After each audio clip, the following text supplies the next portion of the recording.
સુરત લોકસભા બેઠકના કોંગ્રેસના ઉમેદવાર નિલેશ કુંભાણીના ટેકેદારે પોતાની સહી ખોટી હોવાની વાત કરતા કોંગ્રેસના ઉમેદવારનું ફોર્મ રદ કરાતા પક્ષ ઉમેદવાર સહિત નાના પક્ષના ઉમેદવારે ફોર્મ પરત ખેંચી લેતા સુરત બેઠક પર ભાજપનો ઉમેદવાર બિનહરીફ જીતી ગયા છે, જેને લઈને સુરતના લોકોમાં ભારે આક્રોશ જોવા મળ્યો છે।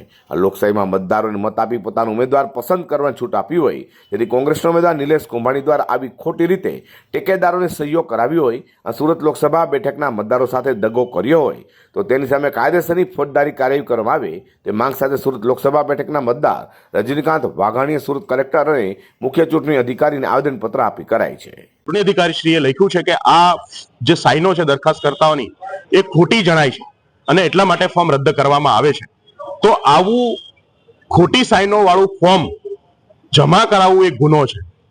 આ ગુના ઉપર ઉમેદવાર કે જેમણે ફોર્મ રજૂ કર્યું છે એમના ઉપર કાર્યવાહી થવી જોઈએ, યા તો પછી કે જેમણે સાઇનો કરી છે પણ છતાં એફિડેવિટ કરીને કીધું છે કે આ સાઇનો અમારી ખોટી છે, તો એ દરખાસ્તકર્તાઓ ઉપર કાર્યવાહી થવી જોઈએ।